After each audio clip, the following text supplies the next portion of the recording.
bés bu mu judd ci la yaayam gaañu wante kenn xamul lan moo ko rey looloo tax seen waa kër yëpp tam ko dëmb magam yi ko waroon toppatoo ñu ne daa ay gaaf ndaxte moo rey seen yaay. ok gars yi depuis bi mu dalee nettali ay histoire ci chaîne bi jàpp naa ne bii nii moo gën a triste mais balaa maa commencé benn affaire rek laa na bëggoon wax lu tax doo leen aimé vidéo yi aimé leen ndaxte yéen a may forcé may posté benn vidéo par semaine bu fekkee ne bës ngeen ci bouton aimé bi benn affaire rek laa di wax. bu fekkee da ngeen tiit bu leen seetaan vidéo bi. maa ngi tudd Sarata histoire bu mu ñëw nettali ni du sama bos waaye sama cousine moo ko dund moom nag moo ngi tudd Abi waaye histoire am yéeme na trop ba suñu waa famille dañoo interdire ñu koy nettali. balaa maa commencé bëggoon naa ngeen xam ne heure yi maa ngi am 42 ans maa ngi dëkk Dakar di sëy am naa 5 doom loolu yëpp pour wala li mag laa waaye histoire bi moo ngi commencé depuis bu ma nekkee xale jamono jooju noonu maa ngi am ay côté 7 ans. maa ngi fàttaliku jour Abi bu mu juddoo yaayam ci la gaañoo d'après ñi ko fekkee ñu ne yaay yi bu mu ko wasinee dara daru ko. moo ngi doon ree di waxtaan di def lu ko neex waaye ba benn moment rek bougeetul yëngatuwul defatul dara ñu fa nekkoon foogoon nañ daa nekkoon di noppaleeku ci lañ ko bàyyee rek affaire bi commencé doy waar ndaxte ñooy wax moom faaleetul kenn noonu lañ ko yëngalee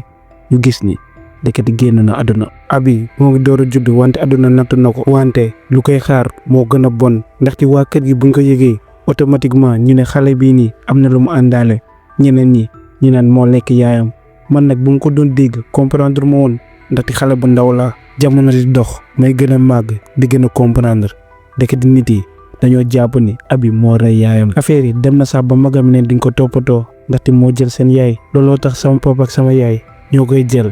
yar ko bien vrai que ñun ñëpp ñoo bokk fii dëkk ndaxte kër famille bu mag la magami dañ ko seexlu woon duñ ko sax xool am na sax yenn moment yu ba doon dégg ñu naan kii nii dëmb la. moo lekk suñu yaay loolu yëpp pour wàll ni en bu ñu amoon ci Abi quelques années après Abi commencé na màgg wante ba léegi nii magam yi nanguñ ko woon sax xool te sama papa ak sama yaay bëgguñu woon tas seen famille looloo tax Abi depuis bu mu nekkee xale à chaque fois sama yaay da ko doon naan ñii nii ñooy say mag expliquer ko histoire bi yëpp. jamono yooyu noonu nag Abi xelu xale daanoon na ko jàpp loolu tax à chaque fois daa doon dem si magam yi te ñooñ duñ ko saan nangu xool ba di ko lal. lu jëm si côté papam nag daa fekkente ni dafa voyage mu ngi Gabon mosul teg bët Abi ndaxte yaay ji bu mu ëmbee ci la delluwaatee te à chaque fois doon envoyé message du ko sax laaj. bref loolu yëpp pour wal leen ni que Abi wéetoon na lool à part ñun amuloon keneen ñëpp ko bàyyi te en plus mayuñu ko jàmm ndaxte lu bon lu munti xew si kër gi dañu ne moom la. comme par exemple maa ngi fàttaliku bu mu amee ay côté 5 ans yooyu noonu dañ ko yónni woon muy andi benn pot soow ci yoon bi mu daje magam mu jigéen. Abi ci la fa ko solo soow bi tuuru mag ji ci la ko commencé di ko saaga dem yoonam ci guddi soosu noonu mag ji feebar bu metti sax bu mu yeewu si ëllëg si kër gi kenn amul jàmm dati jour boobu noonu yëpp daa nekkoon di saaga Abi si kër gi mu ne ko danga lekk sama yaay léegi man maa si toog dëgg ma bëgg lekk. heureusement sama yaay ci la ko calmé ndaxte moom rek lañ fa rusoon waaye terewul ni malgré lu mu nekkoon xale Abi jooyoon na jooyu metti. quelques années après fekkante ne Abi waroon na am ay côté 8 ans yooyu noonu sama yaay ci la ko décidé dugal école pour wax dëgg rek mosuma gis Abi kontaanee noonu ndaxte il faut ngeen xam ni à part man amul beneen xarit te xam na ni bu demee jàngi dina fa fekk ay moromam. waaye malheureusement pour moom dara du demee comme ni mu ko bëggee ndaxte Abi bu mu duggee école pour la première fois sama yaay moo ko yóbbu pour xamanteeg professeur bu ko yor mu expliquer ko situation Abi bi yëpp kooku nag nekk nit ku baax. mu ne ko dina ko sàmb dina ko aar sama yaay loolu la ñëwaatee quelques jours après chaque jour Abi moo ngi dem te loolu changé na ko complètement ndaxte il faut ngeen xam ni Abi nekk na nit boo nga xamante ni dafa réservé wu trop du wax lu bëri à part man amul beneen xarit waaye gis nañu depuis mu commencé dem école gën na tëjeeku ndaxte à chaque fois dafa doon toog si ëtt kër gi di woy di fecc te loolu Abi daanul ko woon def waaye comme ni ma leen ko waxee woon dara du demee comme ni mu ko xaaree. ndaxte professeur bu yoroon Abi dafa ëmboon benn jour fekkante ni mu ngi woon ci biir salle de classe bi di leen jàngal rek ci la daanee crise buñ ko yóbbu hôpital ëmb bi ci la yàqoo. événement boobu noonu suy waa kër buñ ko déggee presque jàppewuñ ko dara di wane ne ndogal la rek waaye quelques jours après fekkante ni Abi gëj na jàngi ci lañ gisee professeur bi dugg si kër gi affaire bi nag jaaxaloon ñu loolu ndaxte moom musul xam kër gi mais bon ñun ñëpp ñu dalal ko ci la ñëwee toog ci ëtt kër gi. commencé di waxtaan ak ñun ba benn moment ci waxtaan bi rek sama yaay ci la ne xaaral ma woo Abi pour mu ñëw nuyu la professeur bi kanam bi ci la changé mu fixé ñu rek mu ne non garaawul damay ñëw ñibbi nii sax mais yow laa soxla woon. sama yaay bu mu déggee loolu moom nag comprendrewul ci la ne man nga soxla woon doo ma bëggoon wax ba jàmb rek mais professeur bi ci la ko xëccee mu ne ñu génn si biti ñoom ñaar bu ñu demee ñun ñëpp ñoo ngi toog waa famille bi ñoom ñëpp a jaaxle après quelques minutes sama yaay ci la dugaatee professeur bi fekk ne dem na yoonam ñun ñu commencé di ko laaj ñu ne lan la lu xew waaye sama yaay ne dara ñu ne waa ok ñu dem dugg si ne famille bi ci la tasee bu ma eggee ci biir ma xool sama yaay gis ni kanam bi changé na complètement mu ngi mel ni ku tiit ma ne mais yaay professeur bi lu mu la wax ba jàmm rek sama yaay ci la toogee ba si yàgg rek mu ne ma professeur bi daa ne abi bu mu delluwaat ci école ba ma ne ko ah mais pour lan sama yaay ci la toogee lu yàgg hésité mu ne mais yow lu ma lay ñëw wax nii ngir yàlla rek bu ko wax kenn si waa famille bi ndaxte ñoom xam nga ni kenn bëggul abi ci laa ko ne na wax ndaxte moom xam na ni du ma ko wax kenn sama yaay ci la ma ne professeur bi nee na d'après moom doomam bu dellu bi abi moo ko rey bi ma déggee loolu man xamatuma saa na la war réagir ci laa ko ne ma ne kii xanaa dafa dof sama yaay ci la ne calmewul ma wax la lépp ma toog mu ne ma professeur bi nee na ëmmam bu mu yàqoo seen waa kër dañ ko yóbbu si benn sëriñ d'après kooku nag ñu ne am na benn élève bu nekk sa biir classe kooku noonu am na lu mu àndal te kooku noonu moo rey sa doom professeur bi nag nee na automatiquement xelam ci abi la ñëw ndaxte sama yaay histoire bu mu ko wax yëpp te en plus sëriñ bi nee na ko bu soriwul xale bi moom moo si toog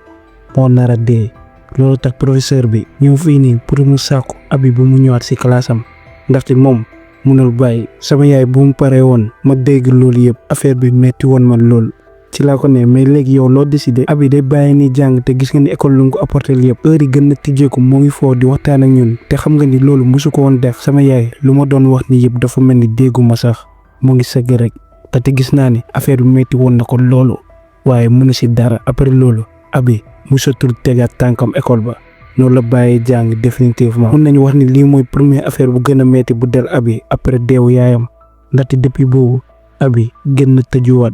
du wax presque kenn à part man te comme ni ma leen ko waxee woon man kese may xaritam sama yaay moom da ko respecté mais à part loolu bu ko laajee lu koy metti sax abi di ko nangu wax dara ay magam nag waxi noppi duñuy sax xoolante après loolu jamono mooy gën a dox abi di gën a màgg wante complexe bu metti moo ko jàppoon ndaxte à chaque fois lépp lu mu ñàkk rek day ne si moom la lépp lu mu laal du baax abi dem na ba jàpp ni que ni moom du nit bu baax sama yaay nag bu mu gisee loolu yëpp affaire bi daanoon na ko metti mais mënu si dara loolu la xëyee benn jour rek mu ne abi loo bëgg def sa àdduna waaye abi mënu koon sax tontu ndaxte xamul sax lu mu bëgg sama yaay ci la duggee si dëkk bi commencé di ko utal ay affaire ba benn jour rek mu ñëwaat mu ne ko est-ce que yow bëgg nga ñëw abi ci la ko ne ah xaw ma sax sama yaay ci la ko ne lu si mënti xaw yow heure yi utal naa la benn place si benn tailleur bu fekkee ne bëgg nga wax ma ko suba ñu ànd mu yóbbu la fa abi ci la ne waa ok lendemain bi ci suba sama yaay ci la ko jëlee mu yóbbu ko si tailleur bi ngir mu commencé bu fa eggee abi affaire bi neex na ko lool sama yaay ci la expliqué patron bi tolof yu abi jot a dund si àddunam patron bi bu mu dégg histoire bi sama yaay neen dafa doon saa jooy ci la waatalee sama yaay ni dina jàppee abi comme doomam te affaire yi ñuy wax lu ànd ak moom yëpp gëmu ko benn instant na xelam dal sama yaay ci la ñëwaatee mu expliqué ma lu mu jot a dund foofu yëpp te nee na wóolu na patron bi jour boobu noonu ay ngoon abi bu mu delluwaatee mu kontaan loolu ci laa ko laaj liggéey bi nu mu ko gisee ci la ma commencé di expliquer ay détails mu wax ma lépp waaye gis naa ni bëgg na te man loolu rek laa bëggoon sama yaay bu mu ko laajee abi nee na bëgg na liggéey bi te bëgg na ko continuer man ak sama yaay bu ñu déggee loolu suñu xel commencé na dal ndaxte au moins bii ba peut-être abi dina am ci lu mu jàpp waaye loolu yëpp daa fekkoon ne xamuñu woon lan mooy ñëw ndaxte yaakaaru abi dina tasaat encore une fois une semaine après fekkente ne abi chaque jour moo ngi dem xëy te à chaque fois buy wàcc ay ngoon lay doon ci lay delluwaate ci kër gi waaye jour boobu noonu abi bu mu demee xëy ay suba ci la delluwaate heure yooyu noonu ñun nag buñ ko gisee ci kër gi comprendre ñu ci ne abi loo fi def waaye waxul dara moo ngi mel ni ko bëgg jooy man nag ci laa ko ne peut-être ci période am la nekk ci laa ko bàyyee foofu ma dem weeri sama yére waaye bu mu ñëwaatee ba dugg ci néeg bi ci laa gis abi muy jooy man nag ci laa commencé di tiit ma ne abi loo jooy wante nangu ma faale ba forcé wante abi waxuma dara. noonu laa fa toogee di ko naxtaan ba si yàgg rek abi ci la tourné si man mu ne ma am na lu ma àndal. man na comprendre ma ne abi loo bëgg wax mu ne ma am na lu ma àndal muy jooy jooy yu metti. ma ne ko wax ma clairement heure yi comprendre ma dara. abi ci la ma ne place bi dafa tàkk. ma ne ko ban place mu ne ma place bu may liggéeyee atelier bi lépp a tàkk te surtout fa dara. bu ma déggee woo abi ma tiit loolu ma ne ko mais lan moo ko taal xamoo lan ko. abi ci la ma expliqué nee na bu ma ko gisee rek jéemu saa comprendre noonu la ñëwaatee automatiquement ndaxte jàpp na ni forcément affaire bi moom la. moo tax atelier bi tàkk lu nekk ci moom da ko bëgg yàqal lépp lu muy def. ci laa xoole abi ma ne waxal waxu nit yow àndaloog dara loolu ndogal yàlla. après événement yooyu noonu abi nangatul saa génn kër gi mu ngi tëdd ci biir néeg bi rek man à chaque fois maa ngi koy jéem a réconforter waaye abi nanguwul dégg. patronam sax yónni nay xale pour woo abi pour mu dellu ci liggéey waaye abi nanguwul dem ndax il faut ngeen comprendre que ni lépp bu mu tàkkee ba pare patron bi defaraat na presque atelier bi yëpp looloo tax muy woo abi pour mu dellu ci waaye abi jàpp na ni affaire bi moom la bu fa delluwaatee forcément beneen affaire dina ko dal. man ak sama yaay wax nañ ci ba sonn waaye dara abi kenn mënu ko convaincre. après loolu ci la bàyyi définitivement abi defatul dara yenn saay chaque ngoon ñuy ànd pour jaay crème wante à part loolu amul dara amul benn projet te loolu nag neexuloon sama yaay looloo tax mu ko doon forcer pour muy def ay affaire waaye abi à chaque fois benn affaire la doon wax tanta am na lu ma àndal du ma mënti laal du baax comme bàyyi ma rek ma toog. sama yaay jéem na wax lu nekk waaye abi dëgër boobu. quelques années après fekkante ne abi war na amay côté 17 ans 18 ans jamono jooju noonu góor yi bëri ñëwoon nañ di ko labal ñoom ñëpp sama yaay moo leen di andi waaye à chaque fois ku ñëw ba di waaj a takk rek day bàyyi mystérieusement te ñun xamuñu lan la. lu tax góor yi bu ñu demee ba di ko takk rek dañuy daw ñun nag comprendre ñu woon ci lañ bàyyi mu sedd. abi moom nag jàpp na ni affaire am yi mu àndal ñooy dàq góor yi. man nag expliqué naa ko ma ne lii du dara te na bàyyi lépp lu ko dal rek mu ne moom la wala affaire am yi. ma ne ko abi dara darul la nit normal nga waaye abi gëmuma woon benn yoon. ci jamono jooju noonu am na benn affaire bu doy waar bu xewoon ci diggante moom ak magam bu jigéen. kenn ci magam yi ku tudd Ndey daa jékki saa di commencé di waxal abi man ak sama yaay affaire yi jaaxaloon nañu loolu waaye terewul ñu kontaan ndaxte ay nit yu bokk ndey ak baay ñu juboo loolu c'est le minimum. waaye am na benn affaire bu doy waar bu ma remarqué woon mag ji comme si ku doon exploité abi ndaxte da ko doon sant muy bale néeg bi di ko raxas loo ndab te loolu affaire bi xawoon na ma metti ndaxte kii nii toog na ay année faalewu ko sax mu jékki saay di ko defloo nii te à chaque fois suy wax ak moom damay sentir ne kii nii da ko bañ bëggul abi. looloo tax sama xalaat yëpp moo waxtaan sama yaay ci la ma ne pour musa wax dara ndaxte ay maga rak lañu waaye abi bu jékki saay rek fipp dinaa ko jàppale waaye instant yi moom dañ leen bàyyi rek ñu seetaan leen. ñetti jours après sama yaay bu mu waxee loolu abi ci la commencé di fanaan ci néegu magam. man affaire bi metti woon na ma waaye mënu moo ci woon dara. mënu ma woon mere abi ndaxte comprendre naa ko musul jot mbëggeel surtout xalaat leen ngeen nekk xale sa mag du la faale mu jékki saay rek commencé di intéressé wu ci yow forcément lu mu mënti wax yëpp di nga ko déglu te lu mu la santaane di nga ko def. abi nag ci cas boobu noonu la nekkoon. bref après loolu moom magam ci la ñuy dëkkee ba ci yàgg ñu commencé di seetlu ni mu ngi commencé waxtaan ak yeneen magam yi. sama yaay xelam di gën a dal waaye abi mu wàññi tànkam yi ñëwatul ci ñun. affaire bi nag jaaxaloon ma loolu ci laa ci waxtaane sama yaay mu ne ma loolu moom xaw ma ci dara. abi benn jour fekkente ni mu ngi war a raxas ndab ci laa ko woowee ma ne ko mais yow xanaa dag ñoo bàyyi. abi ci la ma expliqué que ni magam moo ko interdire mu ñëw fa. man bu ma déggee loolu ci laa meree mu bëgg dem wax ak moom waaye abi ci la ma ne kiri yàlla rek pour def dara pour wax ak moom ci laa ko ne mais lu tax ci la ma expliqué ni chaque guddi magam da koy takk te da koy dóor. bu ma déggee wax yooyu noonu comme si dañ ma wëlbati mënuma ko woon sax gëm waaye xam naa ne abi dëgg rek mooy génn ci gémminam musuma ko gis mu fen. ci laa ko ne abi mais yow ñëwaatal ci ñun nga bàyyi kii nii nga xam ne bëggu la. abi noonu la sëggee waxul dara ma tee ko ma ne ko ñëwal xam nga ni dama la jàppee comme sama rak te sama yaay comme doomam la jàppee moo la yar depuis xale demal jël sa bagage nga ñëwaat. abi moment yooyu noonu ci la commencé di jooy yu metti mënatul saa wax ci la ko xëccee yóbbu ko sama yaay explique ko lépp. sama yaay bu mu déggee lu mu ko wax musuma gis mu meree noonu ci la téye abi mu ne ma kii lu mu wax ni dëgg la. abi yëngal bopp bi mu génnee mu commencé di yuuxu muy saaga mag yi waaye dara kenn tontuwu ko. sama yaay toog na fa lu ëpp 1 heure de temps di wax ak ñoom ku nekk tëj buntam. noonu la delluwaate ci abi mu ne ko dama jëli say bagage. abi ci la ne ñemewul. sama yaay ci la téye loxam ànd ak moom ba buntu néeg bi commencé di ko fëgg. wante mag ji dafa ragaloon trop ndaxte il faut ngeen comprendre sama yaay dafa amoon doole lool te à part loolu sax ñoom dañ ko respecté woon te dañ ko ragal looloo tax kenn ci ñoom nanguwul toon te magam bi nanguwul tijji néeg bi. sama yaay ci la delluwaatee yóbbaale abi jour boobu noonu ay côté timis mag ji ci la génne bagage abi yëpp andi ko. sama yaay nag ci la commencé atee wax ji mu ne ko yow lu tax ngay takk xale bi ay guddi nga koy dóor. mag ji ci la commencé di expliquer di justifier yow mu ne daa doon jéem a faj abi te am na benn seen bu ko ne sa guddi na ko jàpp tegal ko alxuraan di ko dóor bu yàggee rek lu nekk ci moom dina génn. sama yaay bu mu déggee loolu ci la ko dóoree mbaj man affaire bi dafa ma bettoon sax ma xool ko waaye mag ji ci la sëgee dem yoonam. après jour boobu noonu abi ci la delluwaatee ñëw dëkkaat ci ñun waaye am na benn affaire bu changé ci moom mënuma koon expliquer mënuma koon comprendre. abi dafa changé complètement waxatul. bien vrai que avant daan noon wax lu bëri mais au moins sama xarit la woon jege woon nañu. waaye depuis bu mu jugee ci magam dafa gën a tëju. abi nekkatul abi bu mu xamoon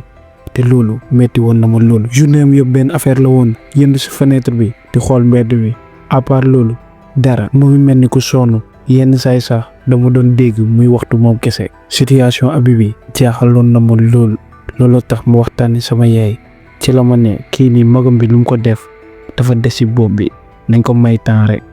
waaye bés yi di jàll abi di gën a bizarre comportement mi ma koy commencé di gën a ragal ndaxte dafa doon jël ay këriñ di dessiner ci mur bi te dessin yi amuñu benn sens. suñu néeg bi yëpp la salteel fépp la xoos looloo tax sama yaay bu mu fa duggee ba gis loolu yëpp ci la ko woowee ma jéem a waxtaan ak moom waaye dara abi nanguwul wax. sama yaay ci la jëlee décision woo benn sëriñ ñëw ci kër gi. seen bi bu mu ñëwee sama yaay ci la ko expliquer histoire abi yëpp fu mu jaar métit yu mu daj ci àdduna lépp la ko expliquer. sëriñ bi ci la xoole abi ci la waxee ne kii mu ngi ànd ak jinne bu soxor te du ñëpp ko mën a faj. sëriñ bu mu waxee loolu choquewul kenn ndaxte ñun ñëpp suñuy xel jàppoon nañ loolu ba pare. ci la xëccee bopp abi commencé di ci wax affaire mu tëfli ci bu mu jugee mu waxtaan ak sama yaay ci la ko joxee saafara mu ne quelques jours rek incha allah balaa 1 semaine kii ni di ngeen gis mu tane. ñun ñëpp loolu lay jàppoon waaye bu mu demee 1 semaine jàll na waaye comportement abi yi dara changé wu ci. mën naa ne sax dañoo gën a garaaw ndaxte abi day yeewee xaaju guddi di yuuxu yenn saay tamit dama jéggi saay rek gis ay góom ci yaramam ci laa commencé tiit nag. à chaque fois su ma ko laajee góom ya fu mu ko jëlee abi daf may tontu ni xamul. sama yaay tamit ci la seetloo ni kaw abi mooy gën a grave te sëriñ beneen lu mu ko diggoon yëpp gisu ci dara ci la woowaatee keneen sëriñ boobu nag bu mu ñëwee xool abi bii ba mu xool ko bu baax tourné ci ñun mu ne kii nii dara dalu ko. ñun nag bu ñu déggee loolu affaire bi commencé di ñu jaaxal ñu ne dara dalu ko mais yow xanaa expliqué wuñ la. nee nañ la dafa am comportement bizarre day taxaw di fixer mur yi di bind ay affaire di yu koy xaaju guddi. avec tout ça nga ne dara dalu ko forcément am na lu ko jot. sëñ bi ci lañu xoolee mu ne waaw dégg naa leen bu baax a baax waaye looloo tax ma ne dara dalu ko ndaxte kii nii traumatisme la am. lu mu jot a dund ci àddunam yëpp moo ko yóbbee fii lii du problème mu sëriñ waaye dama ne conseil ngeen dem ci docteur. bu waxee loolu yëpp sëñ bi ci la jugee dem yoonam. moment yooyu noonu nag ñun xamatuñ la ñu war a xalaat. abi lu ko mën a faj docteur la wala sëriñ la ndaxte ñaari wax yu bokkul lañ fa am. premier sëriñ bi dafa ne dafa am rab deuxième bi nee na du loolu lépp il faut ñu yóbbu ko ci docteur. sama yaay nag affaire bi jàpp na ko loolu xamatul exactement lu mu war a def waaye ci la décidé ni weer bi bu deewee papa abi bu yóndee incha allahu rabi dina ko jéem a yóbbu hôpital. ndaxte bu ñu fàtte ni malgré abi moo ngi souffrir papa moo ngi dund voyage la nekk am na sax ñi naan am na fa beneen famille mais bref loolu yëpp du suñu histoire. ñu ñëwaat si Abi ndaxte fu ñuy mujjee du neex kenn si ñun. benn guddi Abi ci la commencé di waxtaan ak man affaire bi jaaxalool na ma loolu ndaxte jamono yi yëpp dafa beer woon. waaye bu ma gisee loolu ma kontaan loolu ndaxte ma ne sama xel Abi mooy commencé tane. ñu ngi doon waxtaan di ree rek ba benn moment ci la ma ne mu ne yow ak sama tante du ma leen mës a fàtte te j'espère que tamit yéen doolu ma mës a fàtte. loolu ma defaral ñi ma bokkal deret sax defaraluñ ma ko. pour wax dëgg rek aw ma seen fay te duma mës a am seen fay mais sonn naa billaahi dama sonn. xam naa dinaa tas sama yaakaaru tante ndaxte fu ma doon xaaree du fa mës a egg mais bëgg naa nga wax ko jéem naa ba sonn jéem naa neel sama tante bu ma mere te sama nijaay respecté naa sama diine def naa lépp lu ma mën. bu ma déggee wax yooyu noonu rek ci laa ko déggee ndaxte Abi moom moo doon commencé tiital ma ne mais yow xanaa da ngay tàggatoo. Abi ci la réer mu ne non du loolu sax dama bëggoon rek nga xam ne lu ma doon doxalee fan yëpp du contre yéen jàppalu ma leen dara. Abi ci la commencé di jooy yu metti ci laa ñëwee si moom ndaxtaan ko ma ne léegi nañu tëdd nelaw ba suba incha allahu rabbi. après bu ñu yeewoo ñu eggali waxtaan bi Abi noonu la demee tëdd man tamit ma deta nelaw. bu ñu yeewoo ci lendemain bi ci laa jugee bàyyi Abi ci lal bi normalement chaque jour moo ma njëkk a yeewu mais ma ne peut-être démb dafa xawoon sonn. ci laa demee doxi samay soxla heure añ bu mu jotee ma delluwaat si kër gi rek ci laa gisee sama yaay mooy laaj Abi man affaire bi jaax ma lool ma ne Abi fii laa ko bàyyi woon. sama yaay automatiquement mu tiit ci la jógee commencé di war Abi magami nag xooluñu sax laaj nañ leen mais ñoom taluñu ñu ne ñoom duñu dem wëri. journée boobu noonu añuñu defuñu dara ñuy wër dëkk bi waaye kenn si ñun xamul Abi fu mu nekk. guddi bu mu jotee ñu ñëwaat ci kër gi mënuñu nelaw Abi fan la mën a dem. ci ëllëg si ay suba teel ay yuuxu ñëwee waa koñ bi jour boobu noonu dafa tawoon taw bu metti ñu ne am na benn nit bu ñu fekk ci biir teen bi dafa lab. automatiquement ñun ñëpp suñu xel ci Abi la dem waaye malheureusement ndeketi dëgg la. Abi la ñu génnee ci biir teen bi dee na. Abi dafa xaru moo tebal boppam ci biir teen bi ndeketi guddi soosu noonu du ay simple wax dafa doon tàggatoo. non xaruwul sax dañ ko rey ndaxte bien vrai que moom moo tëb si biir teen bi waaye lan moo ko tëbloo ay nit ay wax jëf ju ñaaw buñ ko doon def. Abi depuis jour bu mu juddoo jour boobu noonu dañ ko rey te xamuñu ko ndaxte yaayam dee na rek ñu ne moo ko rey wax jooj noonu la màggaale ba bés bu muy dee. waaye lu gën a bon si histoire bi mooy nit yi tax mu dee nit yi tax Abi xaru jooy nañ ko jour dëjëm te terewul ni continué nañ seen dund. Abi dee na wante moom kese moo ñàkk ndaxte histoire bi dañ ko tere ñu koy nettal ci famille bi balaa moo tas. waaye man mi Sarata du ma mus a fàtte Abi ba bés bu muy dee saa yu su may julli maa ngi koy ñaanal. na gars yi histoire bi nii la jeexee mais tey moom du ma wax dara ndaxte seen xalaat laa soxla ban jàngat ngeen jëlee ci histoire bi. bind leen fa lépp loo leen xalaat dinaa lire chaque commentaire ndaxte vidéo bi commentaire yi ñoo ma gën a ñor. bu leen fàtte aimer ngeen abonné bu fekkee defu goo leen ko na jàmm yàgg ci yéen.